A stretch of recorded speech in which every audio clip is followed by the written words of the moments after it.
안녕하세요. 김태원의 현명한 투자자 방송 시작하겠습니다. 본 영상에서 다루는 내용은 투자 권유가 아니며 각 개인의 투자 판단에 대한 책임을 지지 않습니다. 별도 SNS 채널 가입을 유도하거나 투자 권유 및 유료 리딩 서비스로 홍보하는 불법 사칭 계정에 유의하시기 바랍니다. 자, 오늘은 A스토리에 대해서 말씀을 드리겠는데요.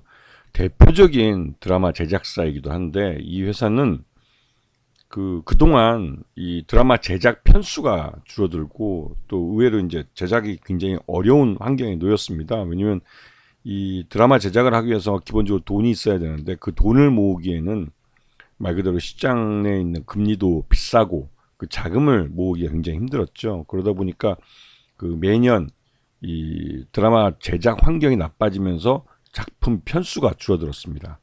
이 드라마 제작사들은 예전부터 말씀드렸지만 제작 편수가 늘어나야 거기서 규모의 경제를 달성하면서 수익을 낼 수가 있습니다. 근데 지금 재작년에 그 이상한 변호사 우영우 이게 2022년에 데이트를 쳤는데요. 그 이후에 2023년과 2024년 별다른 그 히트작을 내놓지 못한 상태입니다.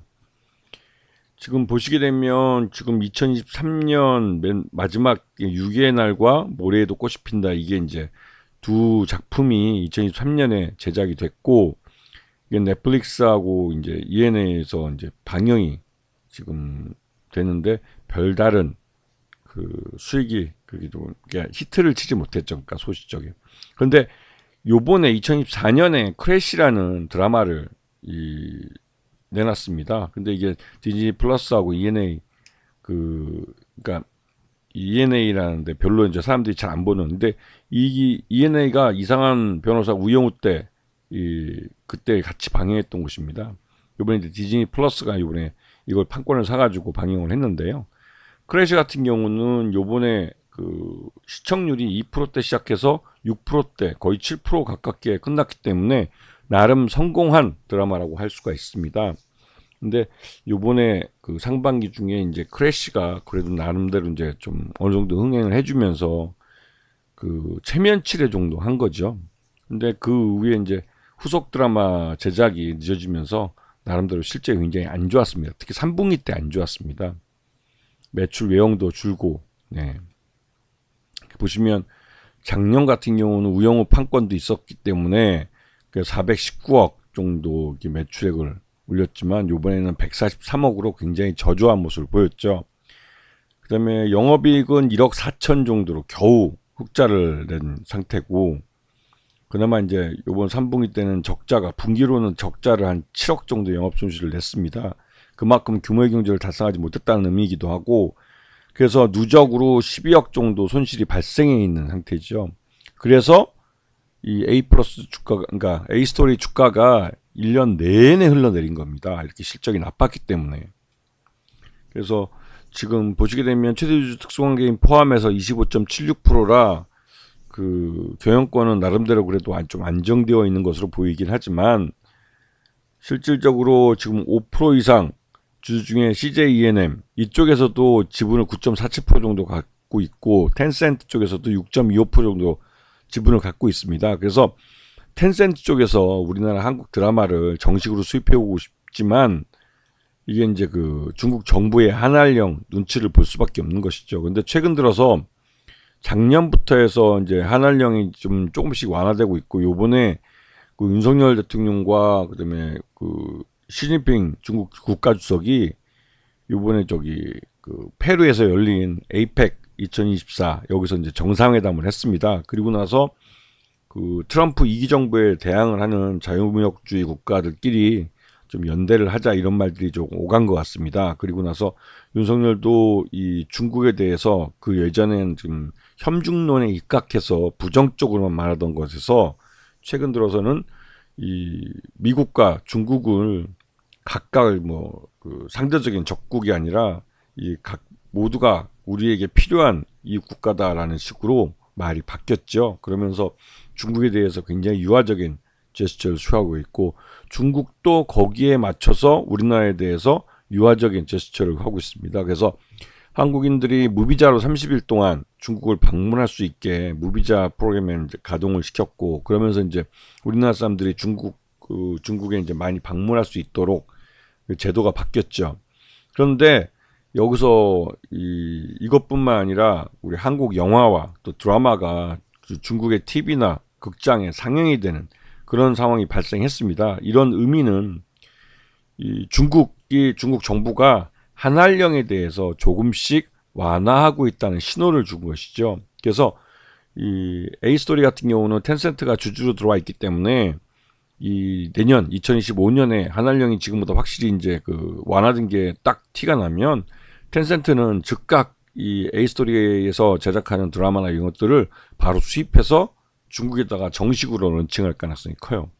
그렇게 되면 중국 판권 쪽에서 이 A스토리는 상당한 수익이 발생할 겁니다. 왜냐면 물론 중국이 어둠의 경로를 통해서 유통이 됐지만 아직 못 본 중국인들이 더 많습니다.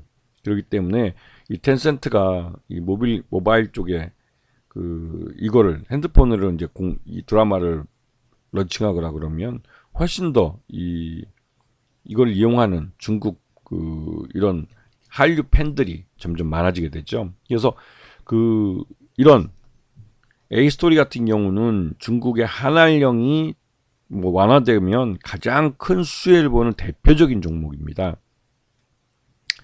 지금 A스토리 보면 지금 실적이 나빠서 2년 동안 지금 내내 주가가 흘러내렸어요. 이게 이제 우영우 때 이제 이 주가 이때 오른 건 우영우 때 이제 오른 건데요. 2022년. 우영우가 그래도 공전에 글로벌 히트를 쳐주기 때문에 이렇게 주가가 많이 올랐고, 작년 같은 경우는 이렇게 우영우만한 글로벌 히트를 친 작품이 없었습니다. 그러다 보니 그때부터 이제 흘러내렸고, 우영우 판권에 대한 부분도 상반기에 대부분 실적이 반영이 되고, 하반기부터는 그런 실적이 빠지면서 주가가 더 급격하게 흘러내린 거죠. 이거는 드라마 제작사가 인기 있는 드라마 컨텐츠를 만들지 못했기 때문에 나타난 현상입니다. 그리고 여기다가 이제 드라마 제작 편수도 줄어들기 때문에 A스토리 같은 경우는 어떻게 보면 작년보다 올해가 더 최악의 한 해였다고 볼 수가 있는 거죠.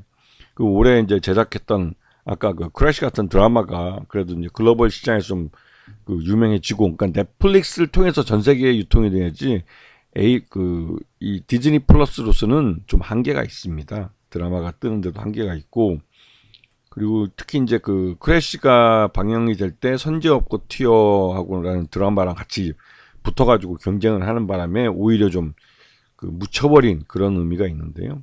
좀 아쉬운 드라마죠. 크래시라는 드라마가.